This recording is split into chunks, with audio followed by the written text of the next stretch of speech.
I squat with butt wink, I always tend to have sacrum or lower back pain. So in this video, we're going to explore what butt wink really is, what it looks like, how you can address the causes, and also how I am going to tackle my butt wink head on. So yeah, let's go!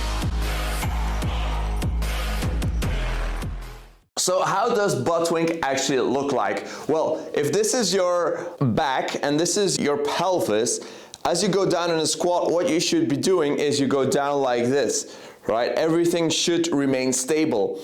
Now, if you have a butt wink, what happens is this caves in. Like as you go down, your pelvis tilts under your spine and you actually have a type of butt wink. The thing I like to compare it with is a dog pooping. If you ever see a dog pooping, they have their butts completely tucked under and they're like, so basically when you squat with a butt wink, you're actually looking like a dog taking a shit. I know a lot of people who squat with a butt wink who don't have any lower back pain, so I'm not really against butt wink, but for me, a squat without the butt wink looks so much more professional, looks so much cleaner, and if you are having trouble with lower back pain, I think attacking that butt wink is one of the best things you can start doing. Butt wink is caused by two reasons. It's a mobility restriction in the ankles and in the hips, but also it could be a stability issue where your core is not engaged enough so it allows your pelvis to move.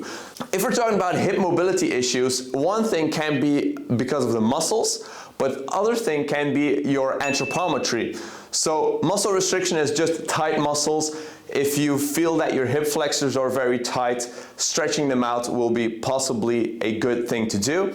But sometimes people have deeper hip sockets, and deeper hip sockets actually mean that your femur is deeper into the socket, which means that if it's going to move, it's going to bump against the ends much faster, so it's not going to be able to hit its range of motion that it needs. If your hip socket is a lot more shallow, you have a lot more range of motion because your femur is not going to hit the ends of the socket as fast. Now, one way that we can test this is by laying on the ground and actually pulling our leg up.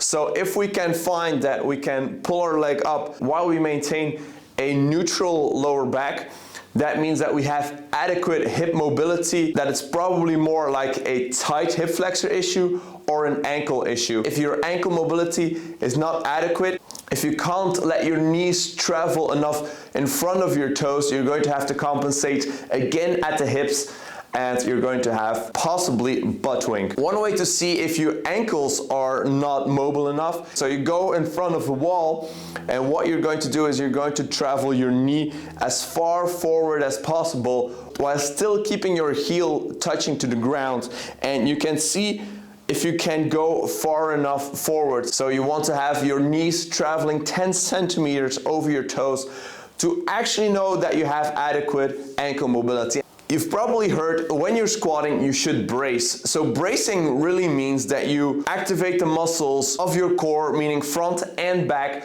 make everything rigid so that the connection between your spine and your pelvis is just one solid block and doesn't move. Now, if you have a stability issue in that area, that means that probably one of the muscles in your core is not able to maintain a rigid core, so it's going to fail and you're going to have butt wink. That is more about being honest with yourself, in my opinion.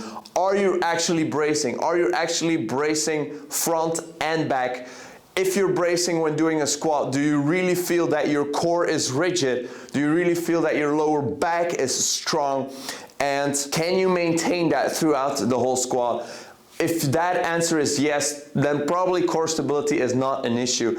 If you're saying, yeah, I know that I should be bracing, but actually I'm not really doing it and I feel that I lose stability in the deepest part of the squat, well, then you probably have to work on your core stability as well. And maybe it's just mentally. Maybe you just have to mentally work on that core stability, make sure that you brace it, go down slowly into the squat, really focusing on core engagement, and then you're going to get better at it. So 2 things I need to work on for the foreseeable future. The first thing is adequate ankle mobility as I go into the squat.